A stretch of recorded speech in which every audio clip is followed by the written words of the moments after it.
Hello student, how are you? Hope all are well.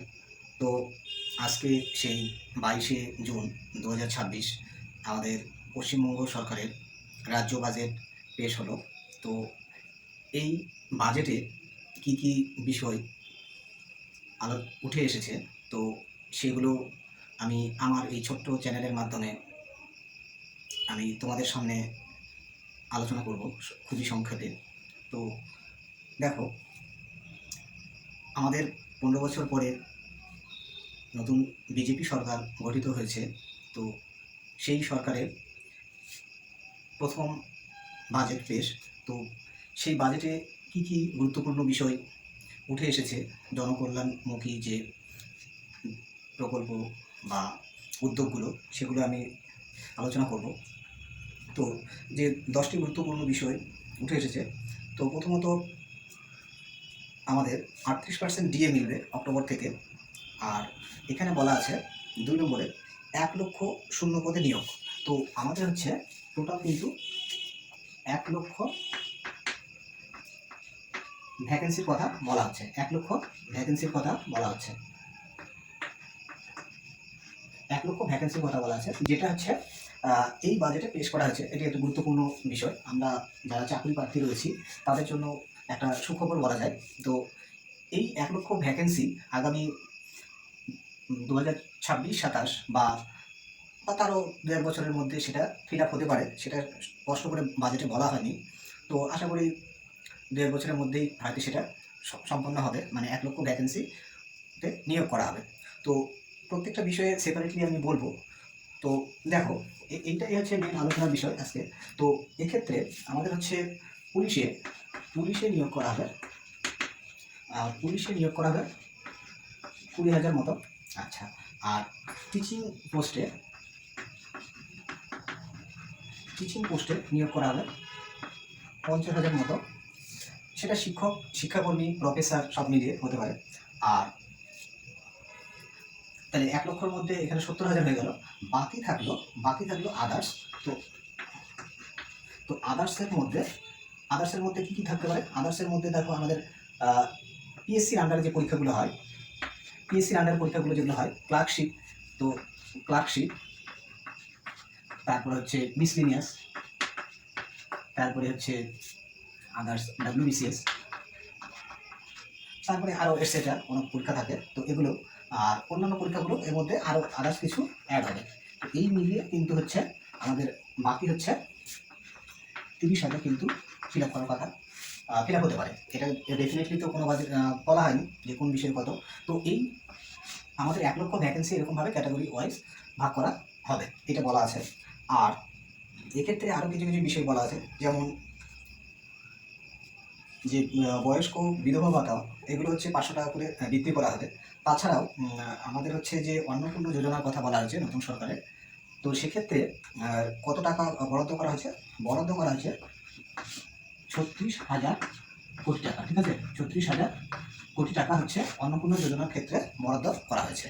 তো এগুলো মোটামুটি মেন বিষয়। তো আদার্সগুলো আমি আর বলছি না, এমনিতে ভিডিওটা লেন্দি হয়ে যাবে। তো এক্ষেত্রে আরেকটা গুরুত্বপূর্ণ যেটা বিষয় উঠে এসেছে, তো সেটা একটু আলোচনা করি।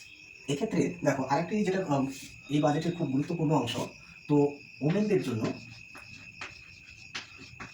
জন্য ভ্যাকেন্সি হচ্ছে 33% হচ্ছে রিজার্ভেশনের কথা বলা হয়েছে।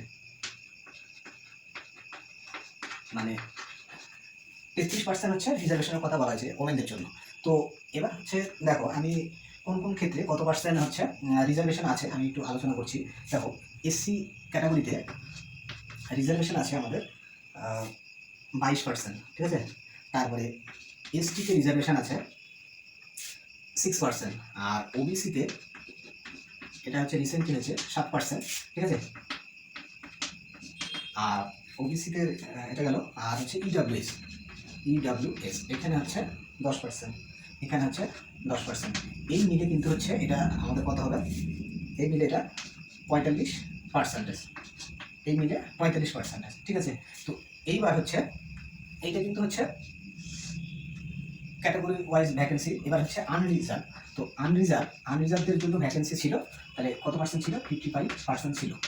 ঠিক আছে, মানে 50, মানে এই আগের নিয়ম অনুযায়ী ছিল। এবার হচ্ছে এই যে 33%, এই 33% ওমেন রিজার্ভেশন, এইটা কিন্তু প্রত্যেক ক্যাটাগরি ওয়াইজ হচ্ছে 33% করে ভাগ হয়ে যাবে। মানে এসসিদের হচ্ছে 22%-এর মধ্যে আবার 33% ওমেনদের জন্য থাকবে, আর বাকি হচ্ছে 66%-এর একটু বেশি, তো সেইটা হচ্ছে ছেলেদের জন্য থাকবে। এরকম করে হচ্ছে এসটিদের জন্য হবে, ওবিসিদের জন্য হবে, ইডব্লিউএস এটার ক্ষেত্রে হবে। এইবার সমস্যা এখানে, সমস্যা বা সমস্যা নয়, কারোর পক্ষে সেটা হচ্ছে সুবিধাজনক, কারোর ক্ষেত্রে একটু হচ্ছে বিষয়টা বেশি কমপ্লিকেটেড। তো দেখো, এই যে এর মধ্যে যখন হচ্ছে 33% হচ্ছে ওমেন রিজার্ভেশন যাবে, তাহলে মেলদের জন্য তো মেন ভ্যাকেন্সি হচ্ছে মেলদের জন্য, এটা হচ্ছে মেলদের জন্য, ঠিক আছে। মেলদের জন্য তাহলে পড়ে থাকবে কত, এর হচ্ছে যদি হচ্ছে 33% চলে যায় তাহলে 67% থাকবে। তো এবার আমি যদি মোট হচ্ছে একটা ভ্যাকেন্সি, যে কোনো একটা পোস্টে ভ্যাকেন্সি যদি 100 ধরে নিই, 100-র মধ্যে আমাদের হচ্ছে 45%, তো এই যে এই চারটা ক্যাটাগরিতে বাদ যাবে, থাকবে হচ্ছে 55, ঠিক আছে, থাকবে হচ্ছে 55।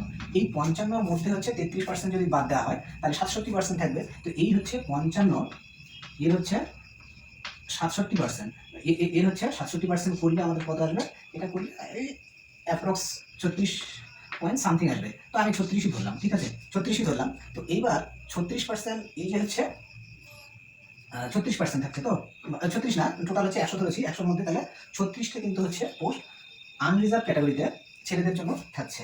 এইবার এই 36টা কিন্তু হচ্ছে ছেলেদের জন্য হবে না, মানে এখান থেকেও কিছুটা বাদ যাবে। বাদ কীভাবে যাবে, যারা হচ্ছে ব্রিলিয়েন্ট ক্যাটাগরি, মানে এসসি এসটি ওবিসির মধ্যে যারা হচ্ছে জেনারেল কাট অফ মানে হচ্ছে কভার করবে, তারাও কিন্তু এই তোমার হচ্ছে 36%, 36 থেকে কিছুটা সিট হচ্ছে তাদের মধ্যেও চলে যাবে। তো আমি সেখানে ধরে নিলাম যে এখানে হচ্ছে এখান থেকে বাদ যাবে 10টা সিট, মনে করো বাদ যাবে 10টা হচ্ছে জেনারেল হচ্ছে মেল যে সিট ছিল, সেখান থেকে 10টা সিট হচ্ছে এরকম করে এই এসসি এসটি ওবিসি ইডব্লিউএস থেকে যদি বাদ যায়, তাহলে আমাদের পড়ে থাকবে ফাইনালি কিন্তু এই হচ্ছে 26টা। তো এটা হচ্ছে কিন্তু অ্যাপ্রক্স, সেটা হচ্ছে তোমার হচ্ছে 26টাও থাকতে পারে, 26-এর কমও হতে পারে, আবার হচ্ছে সেটা 30ও হতে পারে, এটা হচ্ছে আগে থেকে বলা যাবে না। তো মোটামুটি হচ্ছে এখানে দেখো, এখানে হচ্ছে ছেলেদের ক্ষেত্রে কপালে যে চিন্তার ভাঁজটা এসেছে। তো বর্তমান পরিস্থিতি অনুযায়ী এমনি তো চাকরির ক্ষেত্রে বিশাল কম্পিটিশান, সেটা বলার অপেক্ষা রাখে না। তো তার মধ্যে জেনারেল ক্যাটাগরিতে আমরা কি দেখতে পেলাম, যে 100টা সিটের মধ্যে ছেলেদের জন্য কম বেশি হচ্ছে 25-26 এরকম একটা হচ্ছে ভ্যাকেন্সি থাকছে। এবার হচ্ছে জেনারেল স্টুডেন্টের সংখ্যা বেশি, তো যে কোনো একটা পরীক্ষার ক্ষেত্রে এই যে 25%, 26% ভ্যাকেন্সিতে হচ্ছে লড়াই করে একটা চাকরি পাওয়া বিশাল কিন্তু টাফ ব্যাপার। তো এটাই হচ্ছে ছেলেদের ক্ষেত্রে বর্তমানে একটা চ্যালেঞ্জের বিষয়। তো এই চ্যালেঞ্জকে মোকাবিলা করতে গেলে আমাদের স্টাডি প্ল্যান সঠিকভাবে করা উচিত এবং বেসিক থেকে করা উচিত। যারা অলরেডি বিভিন্ন পরীক্ষার জন্য প্রিপারেশন নিচ্ছ 1 বছর, 2 বছর, 3 বছর থেকে, তাদের হচ্ছে এই কথাটা মাথায় রেখে, এই আমাদের 33% রিজার্ভেশনের উপর বেস করে যে ছেলেদের রিজার্ভেশনটা কমে গেল, সেইটাকে মাথায় রেখে আমাদের হচ্ছে পড়াশোনার হচ্ছে লেভেল অনেকখানি হাই করা উচিত, ঠিক আছে, বা স্মার্টনেসের সঙ্গে স্টাডি প্ল্যানটা করা উচিত। তো এইটাই বলা ছিল। তো সেক্ষেত্রে মানে কি বলবো, চিন্তার বিষয়টা থেকেই যায়। তো এক্ষেত্রে আমি কতগুলো মানে বিষয় এখানে আলোচনা করতে চাই। তো ছেলেদের ক্ষেত্রে বর্তমান পরিস্থিতিতে বেকারত্ব তো একটা কি বলবো, সমুদ্র সম অভিশাপের মতো। তো এই অভিশাপ থেকে কাটিয়ে উঠতে গেলে আমাদের কিন্তু অত্যন্ত কঠিন পরিশ্রম করতে হবে, উইথ প্রপার স্ট্র্যাটেজি, এটা তো করতেই হবে। তো সেক্ষেত্রে আমি কিছু লোকজনের সঙ্গে কথাবার্তা বলে এই বাজেটের পরে যা আমার মনে হয়েছে সেই সংক্রান্ত কয়েকটি কথা বলবো। তো ছেলেদের ক্ষেত্রে কোনো একটা পরীক্ষাতে, সরকারি চাকরির ক্ষেত্রে একটা সিট নিজের জন্য মানে সিকিউর করা বিশাল টাফ ব্যাপার হয়ে গেল। তো অনেকের ক্ষেত্রে সেটা মানসিক দিক থেকে অনেকেই বিভ্রান্তিতে ভুগতে পারে। তো আমাদের পশ্চিমবঙ্গে তো তেমন শিল্প কলকারখানাও নেই। তো একটা সরকারি চাকরি যদি না হয়, যে অন্যান্য প্রাইভেট সেক্টর শিল্প কলকারখানায় হয়তো কোনো একটা জব করবো, সেরকম চান্সও কিন্তু নেই। তো সেক্ষেত্রে ছেলেদের অবস্থা কিন্তু বিশাল দুর্বিষহ হয়ে উঠল। তো কিছু করার নেই, এটাই হচ্ছে আমাদের সরকার, সব সরকারের একটি চিন্তাভাবনা বা চালাকি মনোভাব থাকে। তো সেটা আমরা আগে থেকে বুঝতে পারি না। তো এই সরকারের ক্ষেত্রেও হয়তো সম্ভবত সেই চালাকিটাই অ্যাপ্লাই করছে। তো যাই হোক, কিছু করার নেই। আমাদের সংগ্রাম করতেই হবে। যে সংগ্রামে লাস্ট পর্যন্ত টিকে থাকতে পারবে তার জীবনে হয়তো সাকসেস আসবে। তো সেক্ষেত্রে এটাই বলবো, আমার নিজস্ব ব্যক্তিগত যা মনে হলো সেটাই বললাম তোমাদের সঙ্গে। তো আজকে এই পর্যন্তই। ঠিক আছে, ভিডিওটি সম্পূর্ণ দেখার জন্য ধন্যবাদ।